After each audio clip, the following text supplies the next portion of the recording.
Todos recordamos a Juan como el discípulo conocido como ¿qué? El del amor. Y es curioso, porque cuando ves la historia de Juan, que era el más joven de los discípulos, el que llegó a reclinar su cabeza en el hombro sobre Jesús, que esto debería ser una imagen verdaderamente súper emotiva, pero resulta que cuando llegas a ese punto, está muy bien, es muy bonito, pero miras un poco antes su vida, y resulta que era uno de los hijos del trueno, Juan y Zebedeo, su hermano. ¿Y qué quería decir que eran hijos del trueno? Pues que había un carácter allí que de pacífico poco. Sí, ellos estaban en esa línea de querer instaurar un reino para Dios en la tierra, pero ¿a base de qué? De espada. Sí, celotes.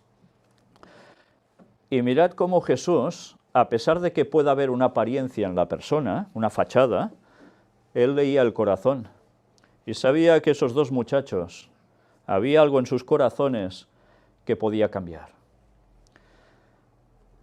Y Jesús, que sabía eso, los llamó. Y Juan termina siendo conocido como el discípulo del amor. ¿Qué cambio debería hacer este muchacho para llegar a ser anciano y aún escribir hasta el Apocalipsis? Y siempre con un amor primordial. Hasta sus últimos días, Juan fue el único de los discípulos que no murió asesinado, no murió mártir. Fue desterrado y no lo pasó bien, pero no lo asesinaron. Es el único que quedó con vida hasta el final, que se sepa.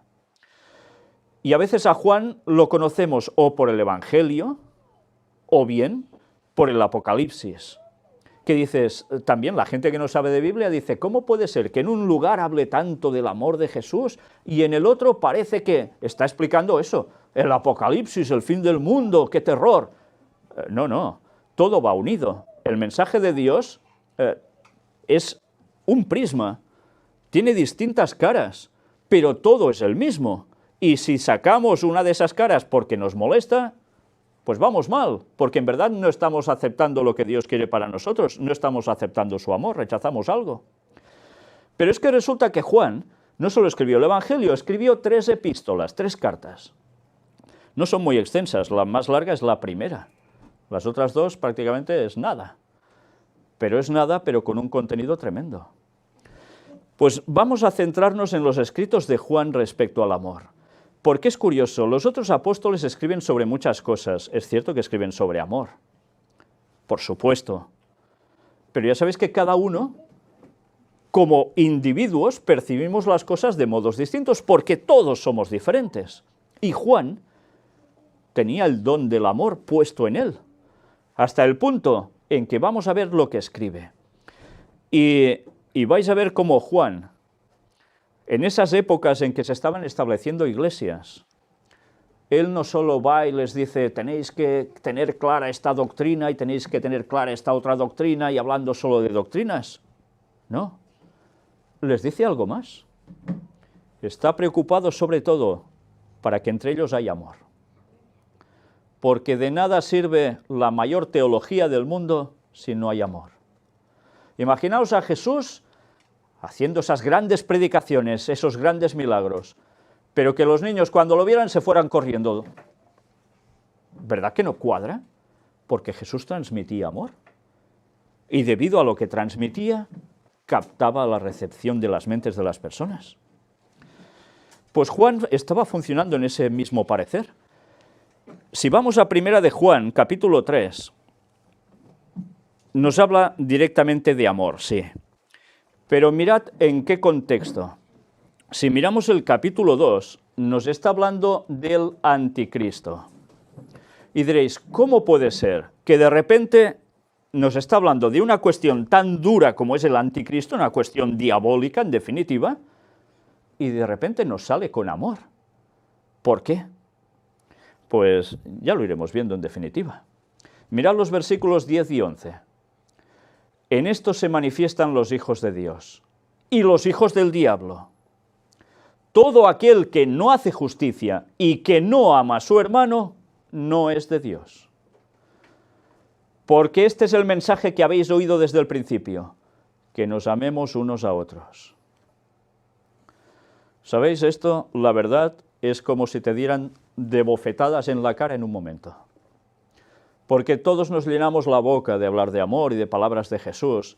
Desde los púlpitos va lleno a hablar de esto. Pero resulta que luego uno se pone entre la congregación y te das cuenta que algo está fallando. Y ese amor no es tal. Mirad, hay dos manifestaciones claras. Una es la de los hijos de Dios, otra la de los hijos del diablo. Hay personas que dicen, todos somos hijos de Dios. Claro, por creación sí. Pero Dios selecciona, como Él dijo, a algunos les dijo, vosotros de vuestro padre el diablo sois. ¿Y por qué dijo eso? Pues muy fácil, porque si no haces la voluntad de Dios, te manifiestas como hijo del diablo, haces la voluntad del diablo.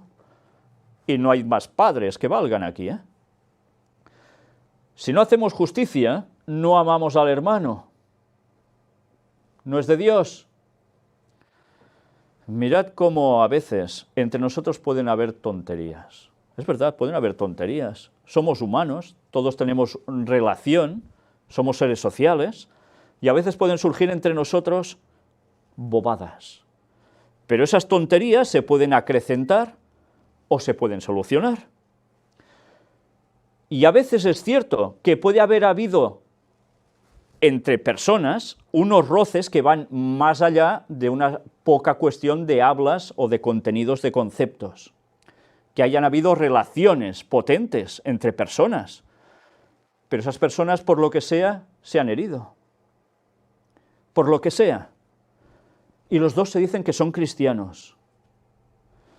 Pero resulta que el uno al otro no se pueden ver.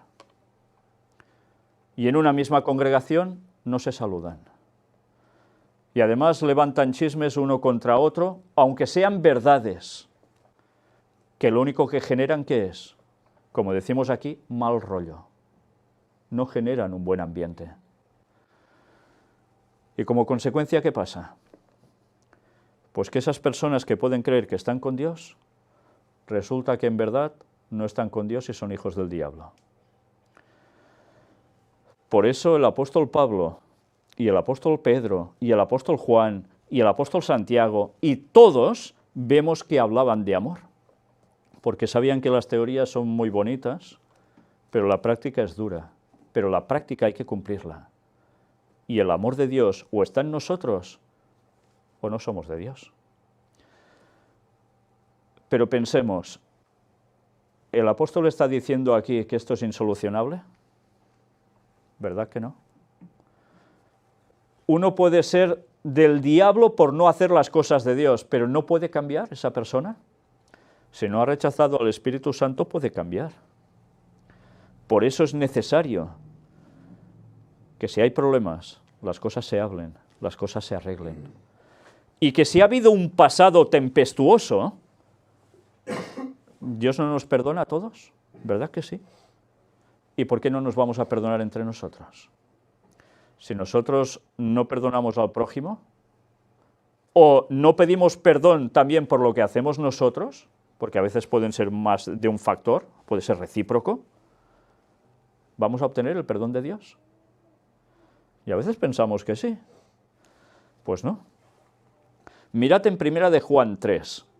Si os habéis dado cuenta, habla del anticristo antes y después nos empieza a hablar de esta situación de amor entre hermanos. ¿Qué quiere decir? Que el sistema del anticristo, que evidentemente iba a ser el sistema papal, que se originó ya con esos judíos que eran contrarios al cristianismo, que lo infiltraron, que hicieron tantas cosas, pero después, el mismo espíritu de anticristo puede estar entre los miembros de Iglesia. Y eso no puede ser.